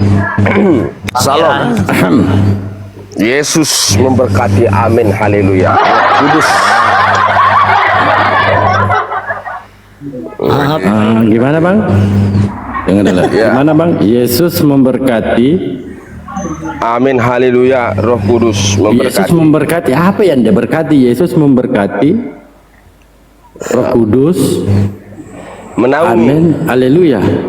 Amin, haleluya. Betul, saudara. Amin, haleluya. Jadi Yesus memberkati Roh Kudus. Bukannya Roh Kudus itu Tuhannya juga, bahkan Bapaknya Yesus. Bagaimana ini anak memberkati Bapak? Waduh. Aduh. Ini salah informasi, tidak seperti itu, saudara. Oh, ya baru kenal ini. Mungkin maksudnya ini Bang Dalbo. Dari mana saudara? Ini tuh Tuhannya Yesus memberkati gitu loh. Dari mana? Lama tak jumpa nih. Ini. Lama tak jumpa, saudaraku. Di kandang Kita kuda. akan baptis ulang mereka, ya, sampai mereka ke dalam. Baptis ulang mereka. Gaskan. Jadi ini Siapapun. adalah pendeta mula-mula, dia mempercayai kerajaan sorga itu dikendalikan, dipegang oleh Petrus. Jadi beda-beda denom ini. Jadi Betul. jangan salah paham teman-teman. Nah, beliau ini Kristen juga. Dia adalah pendeta mula-mula. Jadi Betul. apa yang disampaikan oleh Rifa tadi ini kebenaran semua. Oh, satu jalur Nah, beliau silakan. sama saya, ya. Pak Ya. pendeta mula-mula. Iya. Jadi Saya Kristen, masih Ya. kenal. Ya, Kristen. lanjut. 600 orang menonton, hendaklah sadar mulai hari ini, ya. Bertobatlah kalian. Kristen. Juru selamat satu-satunya di atas muka bumi ini adalah Simon Petrus. Apa Yesus berkata? Ya. Kepadamu akan kuberikan kunci kerajaan sorga, dan kepadamu, ya, akan kuberikan kunci kerajaan sorga. Apa yang terikat di dunia akan terikat di sorga, apa yang kau lepas di dunia akan terlepas di sorga. Jadi yang menjadi juru selamat itu bukan Yesus, tetapi Simon Petrus. Begitu. Assalamualaikum warahmatullahi wabarakatuh. Lanjut. Waalaikumsalam. Coba kawan-kawan Kristen naiklah. Ini siapa ini? Pendeta. Jati. Jati, silakan. selamat pagi. Jati. Selamat pagi. Lanjut Pak Pendeta. Ya. Siapapun Kristen yang ada di Indonesia ini, baik pendeta, baik jamaat, silahkan. Kalau mau menantang Bapak Pendeta mula-mula, mau beradu data, silahkan. Siapa yang berani menentang, keselamatan itu ada di tangan Simon Petrus. Ya, tidak bisa Tunggu dulu kalian. Pak Pendeta, Pak Pendeta, izin dulu ya. Teman-teman di bawah, tap-tap layarnya, jangan lupa Pak Pendetanya kasih kopi. Siap. Tolong koin-koin saudara ya, untuk persemangatan kita. Nah, untuk perkenalan juga, kalau Bapak Dalbo ini kawan lama saya, beliau ini sangat menghargai saya. Beliau ini adalah satu tokoh muslim yang wajib diteladani, ya. Terlepas berbeda iman tetapi beliau menghargai. Saya salut dengan beliau ini, ya. Akhlaknya baik. Jadi segala sesuatu tidak bisa diukur dengan Pak ketaatan. Pendeta, Pak Pendeta, saya selamat tidak menyenggol akidah saya, Nabi saya, Tuhan saya tidak diolok-olok. Saya diam. Anda mau mempertuhankan apapun nggak ada urusan. Siap. Jadi Terima kasih. kami sama semua. Tapi saya salut ya, apa yang disampaikan Pak Pendeta itu tercatat di Bible loh, bahwa keselamatan Kristen itu ada di tangan Simon Petrus. Gaskan. Lanjut. Jadi sedikit bercerita saya pada Blue. Waktu itu ada orang Kristen mendebat saya, katanya, kamu ini jangan-jangan kamu ini adalah penyusup atau penumpang gelap. Kamu ini adalah pengikut Nabi Isa. Oh, nanti saudara sabar ya. Saya jelaskan sama saudara. Tidak ada satupun catatan hadis dan riwayat atau tokoh muslim di dalam keislaman yang bernama Yesus Kristus. Dalam hal ini saya hanya berputar-putar di dalam ranah kekristenan, tidak menyinggung umat-umat lain atau kepercayaan lain atau kitab suci yang berbeda selain daripada Bible, ya. Jadi dalam hal ini saya ingin menegaskan kepada saudara-saudara Kristen di bawah, hendaklah kita menggunakan akal sehat yang diberikan Tuhan kepada kita langsung tanpa pelantara. Tuhan memberikan akal, memberikan pikiran, memberikan hikmat agar kita berpikir. Jadi potensial yang terdapat di dalam pemikiran Anda itu diberikan Tuhan langsung tanpa pelantara, ya. Haraplah Anda bijak menggunakannya. Jadi saya ingin sampaikan di sini bahwa sebenarnya di dalam kekristenan sudah melenceng jauh mengatakan bahwa Yesus sebagai juru selamat. Padahal Anda tidak akan bisa mencapai kunci kerajaan surga itu walaupun Anda mengikuti Yesus sekalipun. Ada dasar. Apa dasarnya? Dikatakan bahwa Anda tidak akan bisa memasuki kandang domba dengan cara melompat atau meloncat pagar, tidak melalui pintu. Anda sama saja perampok dan pencuri. Ada ayatnya di situ. Dasar yang kedua dikatakan, kerajaan surga itu memiliki kunci, saudara. Anda tidak bisa selonong boy, baik iblis, setan, jin, apapun namanya, sembarang masuk. Tidak bisa. Tidak bisa seperti itu. Anda harus memiliki kunci. Ya, kunci kerajaan surga itu tadi sudah diberikan Yesus kepada Simon Petrus. 3 kali dia ulang di dalam Bible. Hai Simon Petrus putra Yohanes. Hai Simon Petrus putra Yohanes. Hai Simon Petrus putra Yohanes. Kepadamu kuberikan kunci kerajaan surga ini beserta kuasanya. Apa yang kau lepas di dunia, maka akan terlepas di sorga. Dan apa yang kau ikat di dunia, maka akan terikat di sorga. Nah, pertanyaannya, apakah Anda selama ini sudah melalui Simon Petrus atau tidak? Tidak. Nah, inilah kejanggalan di dalam kekristenan yang sudah melenceng jauh, yang harus saya luruskan. Bahkan Anda tidak tahu kenapa Yesus itu dikatakan lahir daripada Roh Kudus. Kenapa? Karena dia dikatakan lahir daripada Roh Kudus karena Roh Kudus itu adalah Maria. Dan tidak ada satupun Kristen di Indonesia yang tahu nama Bapak itu siapa. Saya beritahu siang ini, nama Bapak itu adalah Yusuf. Itulah kebenaran yang tertulis di dalam Alkitab. Makanya hendaklah kita berdiskusi dan berbicara, menyampaikan suatu firman kebenaran berdasarkan literasi tekstual. Tapi jika mana di dalam kekristenan ini tidak mengakui pernyataan yang saya sampaikan siang hari ini, silahkan naik, berpentas di sini, menampilkan kebolehan Anda, menampilkan ilmu bela diri Anda di dalam teknologi pemikiran Anda secara sehat. Silakan. Silakan, atau ada naik, silakan. Pak Pendeta, kan biasanya gini Pak Pendeta. Darah Yesus, sekarang diubah darah Petrus, Betul. Wah, diubah darah Petrus memberkati. Ya. Kan begitu. Jadi di dalam Alkitab ini, ya, saya katakan lagi, saya ulang-ulang lagi, justru Yesus itu dimusuhi oleh Alkitab sendiri, saudara ya. Tuhan manapun itu melarang pertumpahan darah, melarang persembahan nyawa manusia, melarang kita untuk mengkonsumsi daging manusia, apalagi daging Tuhan. Kalau dikenal dengan sekarang namanya kanibalisme. Tetapi kenapa saya katakan ini adalah ayat sisipan, ayat yang tidak mungkin diberikan Tuhan kepada manusia. Contoh, minumlah darahku dan makanlah dagingku. Barang siapa anak manusia yang tidak memakan darah dan daging anak manusia, maka dia tidak akan memperoleh hidup yang kekal dan dia tidak akan dibangkitkan. Artinya syarat untuk memperoleh hidup yang kekal, Anda harus memakan dan meminum darah manusia, darah anak manusia. Tentu di dalam hal ini Anda akan mengatakan, Pak, ini hanya sebagai analogi. Tetapi di dalam penghikmatan, di dalam ekaristi, ketika Anda menyantap itu di dalam perjamuan kudus, Anda membayangkan hal yang serupa.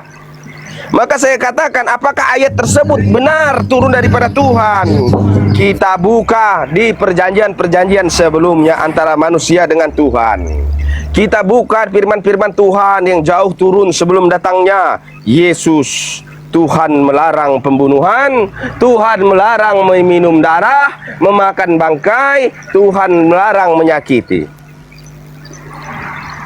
Jadi ayat tersebut saya katakan adalah ayat sisipan. Silakan kalau ada Kristen, agar saya tidak dikatakan monolog atau orang gila, silakan Anda naik, Bang. ya. Tidak menolak karena Anda sendiri adalah gembala mereka. Betul. Posisi Pak Pendeta di sini untuk meluruskan pemahaman mereka, kan begitu, bukan menolak ya. Pak Aditya, selamat siang. Pak Aditya.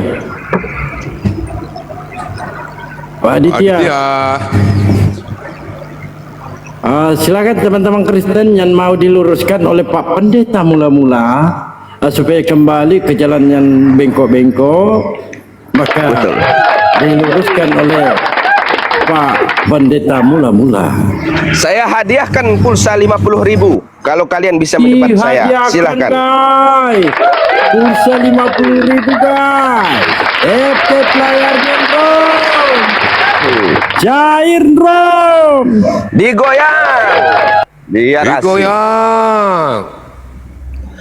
Ya. Ayo tenten.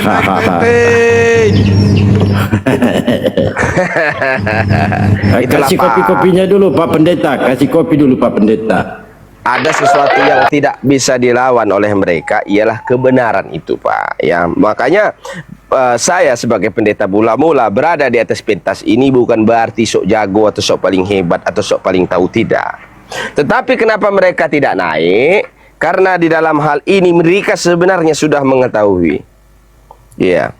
sudah mengetahui. Lawanlah egomu, ambil gelas di dalam. Lawanlah egomu, lawanlah keluargamu, lawanlah tetanggamu, lawanlah istrimu, lawanlah bapak pendetamu, lawanlah segala-galanya jika itu bertentangan dengan hati nuranimu. Gitu.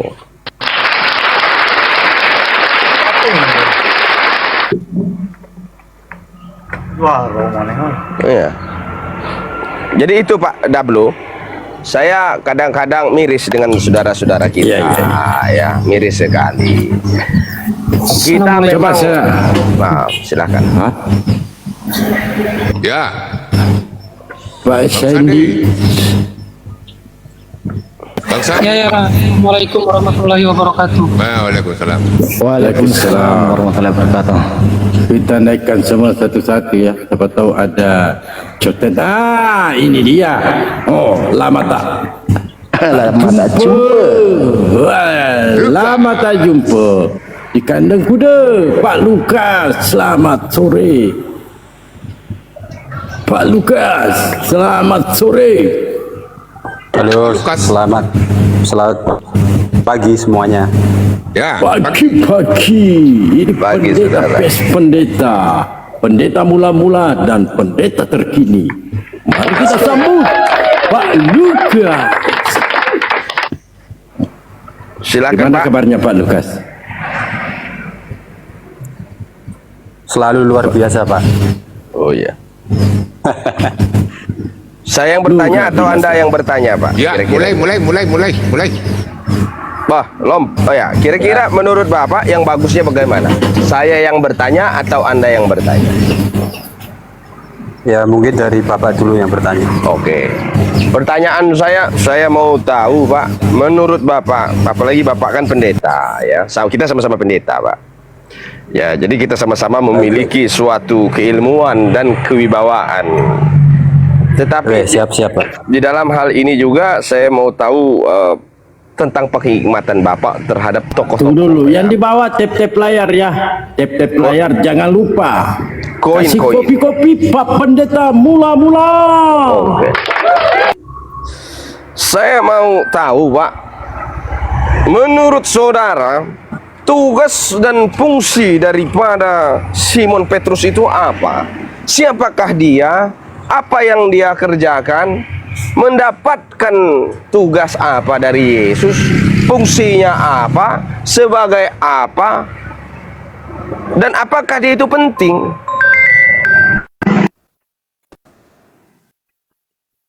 Oke, saya jawab ya. Halo. Pak Pendeta Lukas, silakan. Ya, ini maaf, ini sinyalnya agak sedikit terganggu nih. Bagus. Baik, pertanyaan mengenai Petrus itu siapa dan dia harus bagaimana dan tugas apa yang harus dia lakukan ya? Oh ya, apa sih sehingga dia diberikan kunci kerajaan surga itu? Tahu ayatnya kan? Tahu lah, Pak ya. Itu di Matius 6 ayat 16 sampai 17 itu. Jadi begini, Pak. Kalau ditanya tentang siapa Petrus itu pada awalnya dia adalah nelayan, ya. Penjala jiwa, penjala ikan, akhirnya berjumpa dengan Yesus. Dan ketika dia berjumpa dengan Yesus berkata bahwa kamu bukan menjadi penjala ikan lagi, tetapi kamu akan menjadi penjala manusia. Dan itulah Simon Petrus, dan dia tahu persis ya bahwa dia sedang berbicara dengan siapa yang mengajak dia, siapa yang menyuruh dia. Dia tahu bahwa dia sedang berbicara dengan Sang Mesias itu sendiri. Jadi akhirnya dia meninggalkan pekerjaannya, lalu dia mengikuti Yesus, menjadi murid Yesus, menjadi Rasul Yesus, dan dia yang diutus Tuhan untuk mewartakan Injil ke seluruh penjuru dunia. Seperti Matius 28 ayat 19 itu. Begitu Pak kira-kira. Apa itu kunci kerajaan surga menurut saudara? Penting nggak kunci itu? Kunci kerajaan, baik.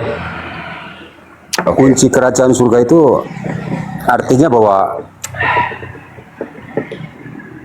dia diberi kuasa ya. Ya. Dia kan firman Tuhan katakan engkau akan kuberikan kunci kerajaan surga. Betul. Artinya bahwa dia itu sewaktu-waktu dia dipanggil Tuhan, istilahnya begitu ya. Jadi dia itu sudah memegang kunci. Ketika dia kembali kepada Tuhan yang Maha Esa, dia itu sudah memegang kunci. Artinya apa? Dia itu sudah memiliki keselamatan itu di dalam Yesus itu sendiri. Begitu Pak. Artinya di dalam diri Petrus dia sudah memegang iman, memegang kepercayaan, memegang sebuah juru selamat. Artinya bahwa dia sewaktu-waktu dipanggil Tuhan itu sudah tinggal masuk aja ke surga, begitu, kurang lebihnya seperti itu. Dan juga apa yang akan kau ikat di dunia maka akan terikat di surga, apa yang kau lepas di dunia akan terlepas di surga. Betul. Artinya dia memiliki kuasa. Seperti jala tadi, dia menjala manusia, dia tidak lagi menjala ikan. Artinya menjala itu mengumpulkan manusia, merekrutmen bahasa modernnya ya. Kalau Anda jala ikan itu nyari ikan, kalau jala manusia kan cari manusia. Ya, leader kalau bahasanya kan leader. Kuasa, kunci kerajaan surga itu kuasa. Artinya enggak sembarangan bisa masuk surga. Karena jadi itu udah di ini ya, Petrus itu udah dia diberi kuasa. Ketika berdoa untuk orang sakit, di situ ada kuasa kesembuhan dan sebagainya memang. Betul. Bahkan dia akan berbicara, di atas batu karang ini akan kudirikan jemaatku, betul? Betul. Betul. Nah, artinya tidak satu orang pun yang bisa masuk ke kerajaan surga tanpa kunci itu, Pak. Mau masuk lihat mana dia? Tidak bisa, harus melalui Simon Petrus. Begitu. Tetapi kenyataannya kita buka sekarang. Kita buka saja, jujur. Kita buka. Kalau di dalam Konsili Terante yang ada di Vatikan dikatakan tidak ada keselamatan di luar gereja. Salah satunya itu doktrin yang dipegang teguh oleh kekatolikan, Pak. Ini beda dengan doktrin yang dipakai oleh Martin Luther. Oke? Makanya Protestan dikatakan bidatnya Katolik. Kita jujur-jujuran saja dikatakan di sini, Pak. Biar orang lain pada tahu, betul? Kan begitu. Oke. Iya. Nah, artinya, Pak, begini.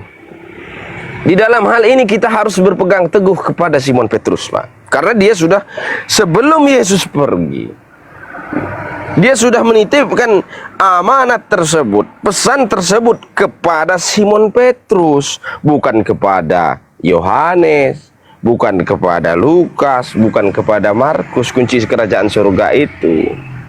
Ya kan? Tetapi kita tidak berbicara masalah teologi gereja, bahwa sebenarnya kunci itu adalah ini dan sebagainya. Kalau kita memakai itu, Pak, itu bisa berkembang menjadi 1000 jurus, 1000 arah. Ya kan? Kita tidak boleh keluar daripada literasi tekstual.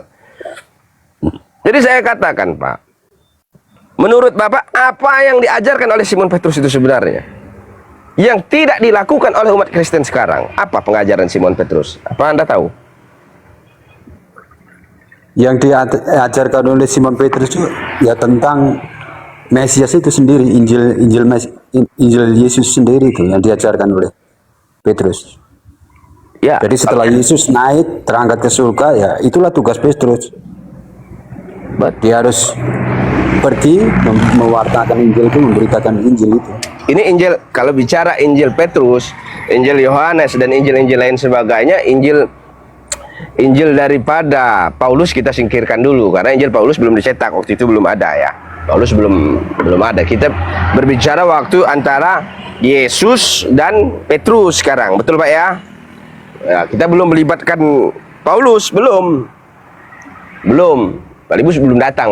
Paulus itu belum datang. Nanti kalau dia sudah naik ke atas, dia berbicara dengan sinar yang membutakan mata, baru kita berbicara masalah kuasa yang diberikan kepada Paulus. Kalau sekarang kita berbicara masalah Petrus ini dulu, karena ini tokoh yang paling penting, Pak ya, di dalam Kristenan. Bapak tahu di mana Basilika Simon Petrus? Iya. Apanya, Pak? Bapak tahu di mana Basilika Simon Petrus? Saya kurang begitu paham tentang itu. Ya, jadi gini Pak ya.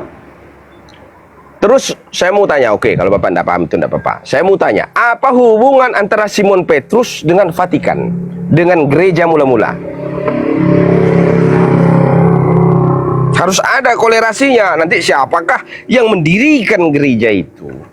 Kenapa ada yang namanya kevatikanan, keuskupan, kepaulusan? Menurut Bapak apa kolerasi hubungan antara Simon Petrus ini dengan keuskupan dan kepaulusan, dengan kevatikanan, dengan keromawian, dengan yang namanya itu tadi? Ada hubungan? Ya, yang jelas kalau Vatikan itu kan hubungannya dengan Paulus deh. Betul. Nah, hubungan Paulus dengan Simon Petrus Bapak tahu apa? Kalau hubungan Petrus dengan Saulus itu beda waktu itu. Betul. Jadi beda mereka waktu. itu beda waktu. Oke. Jadi nggak ada hubungannya. Jadi jalur yang dikatakan tetapi keduanya sama-sama memberitakan Injil Kristus. Betul. Sebagai rasul. Ada di dalam di sana sakramen itu kan dibentuk dan dibuat di dalam gereja, Pak. Aturan-aturan, ya. Ada pembeda antara sakramen Anda punya Anda paling berapa sih? 5 apa? 5 ya? Enggak salah. Kalau Anda Protestan toh? Ya, lebih sedikit ya. Iya lebih sedikit. Nah, jadi memang ada hal-hal yang dalam hal ini memang jauh berbeda. Tetapi kalau di dalam keislaman memang saya sedikit baca, saya bukan muslim tapi saya sedikit baca, memang jauh sekali bedanya antara Nazaret atau Nazaroh yang dikenal itu atau Nasrani, yang disebut lagi nanti dengan Katolik, ada yang mula-mula, ada lagi dengan Protestan, itu sudah beda jauh. Tetapi saya ingin mengatakan di sini, Pak, bahwa Simon Petrus itulah yang sudah diberikan kuasa untuk mengikat apa yang ada di bumi ini, Pak, untuk menjala manusia sesuai dengan ayat tadi. Baik yang ada di dunia ini, jika dia ikat itu aturan, maka akan terikat di sorga. Dan jika apa yang engkau lepas di dunia, maka akan terlepas di sorga. Artinya, tidak boleh Anda keluar daripada itu tadi, Pak. Saya katakan di sini bahwa Simon Petrus itu adalah mula-mula, Pak. Pengikut mula-mula. Ada tidak yang lebih tua, Pak? Kira-kira dari mula-mula? Atau saya ini adalah ajaran baru yang kira-kira sesat? Yang kira-kira datangnya saya ini ilegal? Nah, bahkan saya sebelum Katolik, Pak. Terus terang dikatakan, mula-mula itu yang paling tua, Pak. Kami mengakukan segala sesuatu yang diajarkan itu tadi. Tidak di luar daripada itu. Di dalam pengajaran mula-mula, saya perkenalkan sedikit, kami tidak pernah meniadakan yang namanya hukum Taurat, Pak. Oke? Kira-kira menurut Bapak, Pak Pangeran. Ya. Jadi di luar mula-mula itu bidat. Ya, bidat itu artinya perbedaan. Iya, pemecahan. kan menyimpan, artinya tidak sesuai dengan yang diajarkan yang mula-mula. Betul. Nah, lalu menarik ini. Lalu kalau di sekte atau deno mula-mula, dia tidak percaya pembatalan hukum Taurat. Betul nggak? Betul. Tidak ada pembatalan hukum Taurat, artinya pernyataan-pernyataan Paulus diabaikan. Oke. Harus ada pertanyaan, Pak. Baru Bapak Pendeta Lukas paham. Anda percaya dengan Yesus atau Anda lebih percaya dengan Paulus? Kalau kita ada pertanyaan itu, Pak Lukas, saya lontarkan itu kepada Anda. Tolong Anda jawab itu dengan akal sehat. Anda, kalau misalnya ketika Yesus dan Paulus itu ada di depan Anda saat ini, Anda lebih percaya Yesus atau lebih percaya Paulus? Coba, Pak. Jadi cara berpikirnya harus nggak seperti itu. Cara berpikirnya begini. Paulus itu menceritakan ya apa yang dia lihat, apa yang dia terima itu diceritakan. Bahannya dari mana? Bahannya dari Yesus. Ya. Nah, sekarang kalau dua-duanya datang, ini andai kata, kita pakai andai kata dulu, Pak. Kira-kira kalau derajat itu ada yang namanya, kalau dalam Al-Quran itu firman, kelas namanya firman. Kalau dia itu kelas-kelas di bawahnya namanya hadis. Tetapi hadis ini tidak akan mungkin bisa membatalkan firman, karena firman lebih tinggi, itu ucapan Tuhan. Bukan ucapan Rasul, ucapan Paulus itu sekelas namanya hadis riwayat saya pernah mendengar. Enggak. Misalnya. Kalau perkataan Paulus itu, kalau kita sandingkan, jangankan semua dengan hadis, enggak setara. Karena hadis itu jelas, riwayatnya jelas, sanaknya jelas. Nah, sedangkan perkataan Paulus kagak tidak bersanak. Nah, tentu izin dulu abang. Tentu kita pertanyakan, kenapa kita pertanyakan? Karena Yesus sendiri yang menyampaikan di dalam Matius 24, di dalam Matius 24 nomor 4 dan seterusnya, waspadalah supaya jangan ada orang yang menyesatkan kamu, sebab banyak orang akan datang dengan memakai namaku dan berkata akulah Mesias, dan mereka akan menyesatkan banyak orang. Sedangkan Yesus memperkenalkan Tuhan itu adalah Bapa. Dalam Matius 4 nomor 10, engkau harus menyembah kepada Tuhan Bapa. Itu. Dan aku tidak akan meniadakan 9, hukum Yesus Taurat adalah Tuhan. Ya. Oke. Dan lanjut. Coba kalau sementara ini saya tanya, memang ada yang salah dengan pernyataannya Paulus begitu? Oh betul, banyak salah Pak, banyak sekali. Coba tunjukkan ya argumennya coba. Iya. Salahnya di mana? Begitu engkau bersunat, Kristus tidak berguna bagimu. Sementara ini saya jelaskan ya, salah satunya saja. Di dalam hukum-hukum Taurat, saudara, Yesus itu tidak akan pernah meniadakannya sampai akhir zaman. Aku tidak akan meniadakan hukum Taurat. Jadi Taurat itu tidak dihapuskan. Yesus tidak pernah menghapuskan hukum Taurat. Itulah ketidaksetujuan saya dengan argumen-argumen, perkataan-perkataan daripada Paulus. Orang Yahudi meniadakan hukum Taurat tidak? Orang Islam pasti pakai loh. Islam itu terakhir datangnya pakai dia. Jalan ke Arab, kisos namanya, potong tangan, nyawa dikecualikan jika mendapat pengampunan. Tetapi itu begini Pak, Yesus kan berkata bahwa dia tidak akan meniadakan hukum Taurat, kan begitu kan? Betul. Karena Yesus itu sendiri dia akan menggenapinya, bukan meniadakan. Lah kalau misalnya tidak dipakai itu kan meniadakan. Justru yang sekarang terjadi ini kan meniadakan. Kenapa tidak digunakan? Itu yang saya protes, Pak. Itu yang saya protes. Dalilnya di mana? Kalau Yesus mengatakan bahwa hukum Taurat itu ditiadakan, coba. Barangkali bisa ada. Tolong di ayatnya Pak Dablo, aku tidak akan meniadakan hukum Taurat, jelas. Itu Tuhan itu tidak pelin-pelan. Kan? Iya kan? Nggak meniadakan, artinya kan tidak menghilangkan, tidak menghapus. Iya. Nah, kenyataannya dihapus sekarang.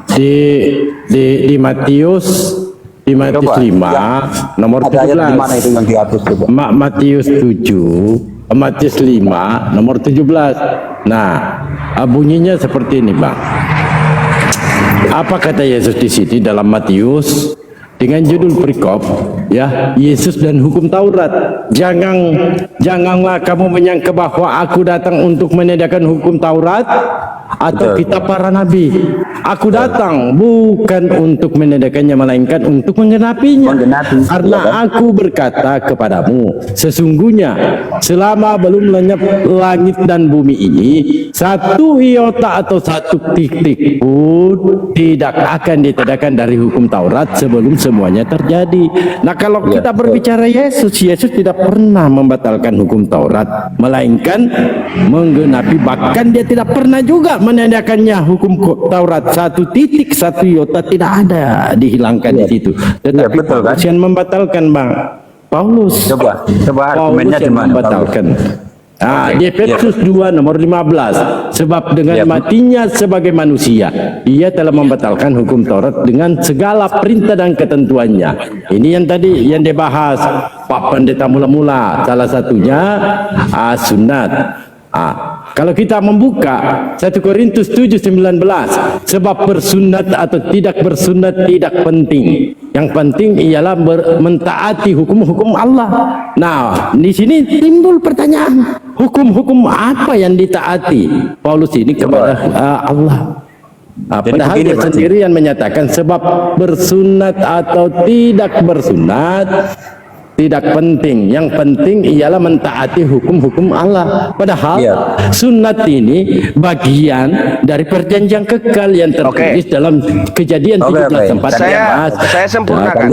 Tunggu, saya kelarkan dulu ini ya. Kejadian 17:14, dan orang yang tidak bersunat, yakni laki-laki yang tidak dikerat kulit katanya, maka orang itu harus dilenyapkan dari antara orang-orang sebangsanya. Ia telah mengingkari perjanjianku. Ini kata Elohim dalam Kejadian 17 nomor 14, termasuk perjanjian kekal kepada Abraham. Nah, di sini pembatalan hukum Taurat itu Paulus yang membatalkan hukum Taurat, makanya kagak penting lagi bersunah. Gitu abangku, lanjut. Oke. Saya sabar Pak Pendeta, sabar Pak ya. Saya akan beri tahu. Tentu Bapak tahu, Taurat itu adalah hukum yang diberikan Allah kepada Musa. Betul? Betul, itu di Keluaran 20 itu. Oke. Ada berapa hukum yang diberikan kepada Musa? Masih ingat? 10 yang dilanggar semua sama Yesus, sama Paulus. Gimana Pak? Apa saja contoh? Saya akan contohkan. Hukum pertama, Bapak apal apa? Jangan ilah-ilah lain di hadapanku. Ya. Keluaran 20 nomor 3. Hanya ilah Pak, tidak boleh di luar daripada ilah. Tidak ada Roh Kudus, tidak ada dan lain-lainnya. Yang kedua, apa hukumnya Pak? Yang kedua, nanti Bapak sangkal nggak apa-apa. Yang kedua apa? Singkat Bapak. Jangan membuat patung menyerupai apapun maupun di laut. Dibuat patung di darat. Jadi begini Pak. Yang sabar Pak, sabar. Yang ketiga apa Pak? Ada belum? Ya, satunya coba saya jelaskan ini. Jangan ada ilah lain di hadapanmu, itu artinya tahu nggak Bapak? Ya Pak. Artinya jangan ada Allah lain di hadapanmu, itu artinya Yesus jadi ilah. Yesus jadi ilah. Jangan dulu. Yesus itu pada hakikatnya satu loh. Enggak ke situ Pak. Nanti dulu. Saya kan tadi bilang ada 10 perintah Allah, 10 dilanggar semua. Ini yang harus saya pertanggungjawabkan Pak. Nanti saya dikatakan saya ini berbohong. Tolong coba Pak. saya jelaskan. Iya, saya jelaskan. Sabar dulu Pak, sabar. Yang ketiga apa Pak Dablu? Ini Pak Dablu ini kebetulan kawan sekaligus asisten. Yang ketiga asisten. Ingat dan kuduskanlah hari Sabat. Hari Sabat. Hari Minggu. Kristen tidak mengingat dan tidak menguduskan hari Sabat, justru melakukan pembunuhan di hari Sabat. Yang keempat Pak. Yang keempat, jangan menyebut nama Tuhanmu sembarangan. Ini disebut Tuhan sebagai anak domba, sebagai yang mati terkutuk di atas kayu salib dan lain sebagainya. Terus Pak, hormati ayahmu dan ibumu. Oke. Kekristenan tidak mengakui Maria sebagai ibunya, apalagi bapaknya, tidak menghormati. Terus tidak menghormati, tidak menghormati karena tidak ada. Jangan membunuh. Jangan membunuh. Yesus dibunuh di atas kayu salib. Terus terus jangan berzina. Jangan berzina. Siapa yang dikatakan sebagai orang pesundal itu? Sebagai orang pesundal itu. Oke, Maria pada saat itu hamil. Masih ada satu. Ya, terus apa lagi? Masih banyak. Jangan mencuri. Oke. Ketika Yesus menyuruh anak muridnya mengambil keledai tanpa izin, itu mencuri. Terus lagi. Terus apa lagi? 9. Jangan mengungkapkan saksi dusta tentang sesamamu. Artinya jangan berbicara kebohongan. Jangan berbicara kebohongan. Banyak yang melakukan kebohongan, Pak. Di dalamnya jangan kamu. Oke. Yang terakhir. Iya, termasuk jangan yang sekarang ini mengingini rumah sesamamu. Jangan mengingini istrinya atau apapun yang menjadi milik sesamamu. Oke, jadi semuanya dilanggar. Daud mengambil istri orang malah. Itu kan buyutnya Yesus kan. Daud mengambil istri orang. Waduh, Sekarang kita uji dilanggar semua. Pak Dablo, saya mau uji Bapak Pendeta, apakah ucapan saya berdusta atau bohong atau tidak? Tuhan memiliki mama, betul? Apakah Tuhan memiliki ibu? Jawab, Pak. Tuhan tidak mempunyai ibu. Nah, ini saksi dusta. Maria adalah ibu. Anda sudah berdusta. Coba Sampai begini. kiamat langit menjadi bumi. Kopi-kopinya kepada pendeta mula-mula saudara. Kasih saya kopi-kopi 100 saudaraku ya, tanda sayang. Ayolah coba dulu sedikit ya. Dia berdusta. Jadi begini Pak Pendeta. Jangan salah loh, itu Maria itu dia nggak bersetubuh loh. Lah, jadi bukan mamanya, bukan mamanya dia. Yesus dalam kandungannya. Bukan mamanya. Izin dulu saya luruskan dulu. Jadi pertanyaan pendeta mula-mula ini Pak Lukas, dia pertanyakan gini, apakah Maria ini ibu Tuhan? Dia tidak bertanya tentang berhubungannya. Apakah Maria ini adalah ibunya Yesus? Betul. Gitu pertanyaannya. Memang dia itu ibu itu hanya sebuah sebutan saja, tapi bukan karena dia ini karena melahirkan. Anda pernah dengar cerita Malin Kundang ketika seorang anak tidak mengakui ibunya dikatakan didurhaka, dikutuk jadi batu. Bapak tahu apa hukumannya tidak mengakui seorang ibu? Tahu nggak? Maka dikatakan di dalam 10 perintah Allah itu hormati orang tuamu. Ini apa yang diajarkan akhlak itu. Saya menyadarkan saudara ya, dengan bimbingan yang sebenar-benarnya atas nama Tuhan yang sejatinya Tuhan. Ya. Anda main ke Padang Sumatera Barat, Anda ke sana pinggir laut, ada patungnya, dia masih jongkok di sana jadi batu, Malin Kundang, tidak mengakui ibunya karena dia sudah kaya. Jadi jangan seperti itu saudara ya. Kalaupun ibu saya seorang babi, saya bersumpah atas nama Allah yang menguasai siang dan malam, menguasai gelap dan terang, menguasai hidup dan mati saya akan mengakui dia ibu saya walaupun dia seekor babi. Tapi kenapa kalian tidak mengakui Maria sebagai ibunya? Dia melahirkan, tumpah darahnya, bertaruh nyawa. Apa Anda tahu konsekuensi daripada melahirkan itu bertaruh nyawa? Saudara menganggap remeh. Tunggu dulu Pak Pendeta mula-mula. Jadi Pak Lukas ini melanggar tadi hukum Taurat, jangan berkata dusta. Jangan berkata dusta dan jangan tidak menghormati orang tua. Dua yang dilanggarnya, pertama jangan berkata dusta, hormati ibu dan ayahmu. Dilanggar. Dilanggar. Ini sudah pelanggaran. Saya sebenarnya capek jadi pendeta ini saudara. Kalau begini ceritanya saya capek. Tolong dulu tambah koin ini jadi 100. Ini juga saya mau kasih pacar saya nanti. Tolong dulu saudara. Pendetanya ada pacar pendeta. Assalamualaikum Walidaya. Ternyata pendeta punya pacar guys. Saya punya pacar. Lari dia. Lari Pak Lukas. Waduh parah ini. Tolong kasih saudara. Lari. Jadi jangan, saya berbicara di sini Anda melanggar 10 perintah Allah yang diberikan Musa. Diberikan Allah kepada Musa. Inilah suatu hal yang begitu miris saya katakan kepada saudara-saudara saya Kristen. Ya. Saya apa? Mesias itu adalah sesuatu yang menyelamatkan. Suatu firman kebenaran yang diucapkan keluar daripada lidah manusia yang mengatakan hal yang hal yang benar-benar kebenaran, bukan haikul yakin. Sudah di sini bukan lagi itu sudah kelasnya hainul yakin saya yakin ya. Pak Pendeta izin dulu ya. Betul. Jadi kawan-kawan di bawah yang tepin Delbo jangan memfitnah Daud. Itu adalah fitnahan oten. Ini dalilnya ada kawan di dalam Bible bahwa Daud itu mengambil istri orang lain. Ya, bernama Batseba.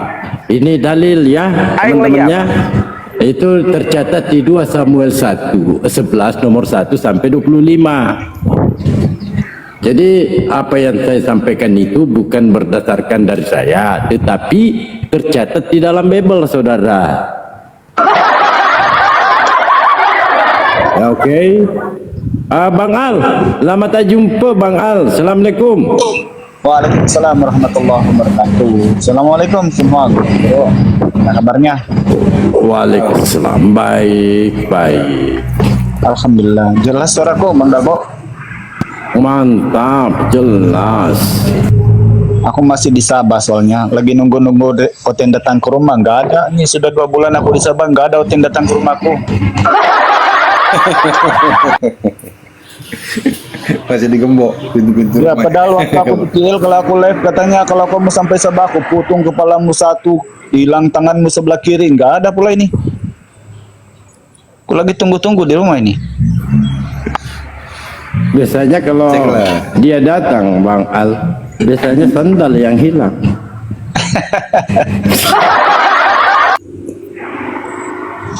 400 yang nonton. Ini 400 yang nonton. Tolong dulu kalau ada yang mau nyangkal, ayo naik sini kalian.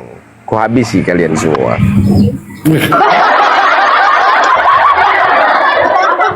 Ya, jadi menarik, sekarang ya. teman-teman Kristen, sekarang bukan lagi menyebutkan darah Yesus, ternyata darah Petrus. Betul. Oh, sudah pindah tangan ya? Atau pindah kaki? Saya Pak akan menyempurnakan kembali mereka ini di dalam pembaptisan yang sebenar-benarnya. Makanya saya minta dukungan dari saudara-saudara untuk meluruskan mereka ini kembali kepada hukum Taurat, hukum dasar dulu lah, ya. Hukum dasar dulu. Karena Tuhan itu tidak pernah namanya pelin-pelan, pembatalan. Tuhan itu bukan manusia dan manusia bukan Tuhan. Tuhan tidak pernah yang namanya tidak berkomitmen. Sekali dia memberikan perintah itu kepada manusia, tidak akan ada lagi yang namanya pembatalan. Saya katakan, saya siap di sini bertaruh jiwa, raga, sukma saya dan cinta saya untuk menantang mereka 411 orang yang mampu menyangkal semua narasi dan argumen saya di dalam catatan kebenaran. Ya, saya akan bangkitkan mereka lagi atas nama kebenaran. Inilah Pak Dablo. Sama-sama kita sebagai manusia. Tuhan menciptakan kita bukan untuk berleha-leha, bersenang-senang menikmati roti dan anggur itu. Tidak, saudara. Babi pun bisa menikmati roti dan anggur. Tuhan mengajak kita untuk menyampaikan kebenaran. Kita adalah sebagai tangan-tangan Tuhan itu. Makanya saya di sini hadir di sini di dalam tengah-tengah saudara saya. Tapi saya berucap terima kasih di dalam Komal Pak Dablo. Sungguh saya diberikan tempat, diberikan kesempatan untuk menyampaikan suatu kebenaran ini Pak Dablo. 404 orang, tolong saya ini di follow. Tanda sayang, tanda cinta Anda sebagai bentuk daripada keimanan Anda untuk mendukung progres saya, menyadarkan mereka Kristen-Kristen sesat itu, tolong saya di follow. Ya, tolong saya di follow. Tidak usah kasih saya koin, tidak ada koin, tolong follow saya. Nah, setelah kalian follow saya, di situ akan saya doakan, karena doa itu tidak memandang suku, agama, ras atau apa. Yang namanya doa itu lahir dari naluriah keikhlasan saya. Saya akan doakan kita semua di sini dalam kebenaran. Amin. Tidak tersesat-sesat lagi oleh manusia. Oke, begitu. Terima kasih Pak Dablo.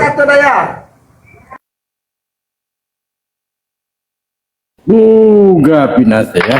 Untung kagak ada juga ini.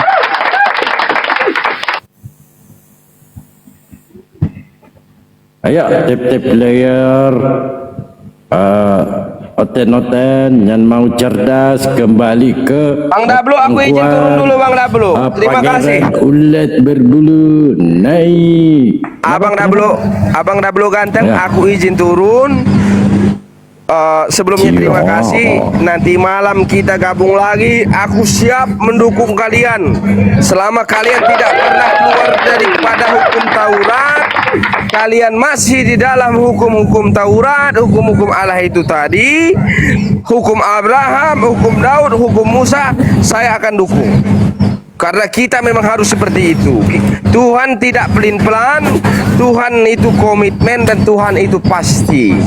Saya izin turun, saya ucapkan wabillahi taufik wal hidayah. Wassalamualaikum warahmatullahi wabarakatuh. Amin, haleluya. Walaika. Ini kayak Ustadz. Jadi itu adalah Pak Pendeta mula-mula, teman-temannya. Jadi beliau bukan Muslim. Dia turun dulu karena pacarnya menunggu. Dia punya pacar loh.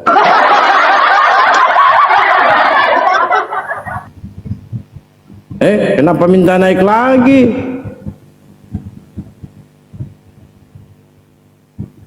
Ada apa-apa yang tertinggal, Abang? Sendal mungkin. Sendalnya mungkin ketinggalan. Kepencet dia, kepencet. Gimana, Bang Al? Ya, siap. Di rumah sudah, di rumah? Iya, di rumah. Oke, saya carikan domba ya. Domba-domba.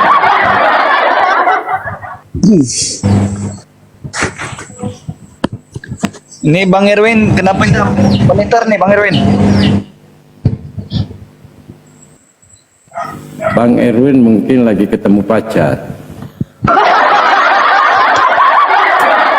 Domba Garut, domba Garut.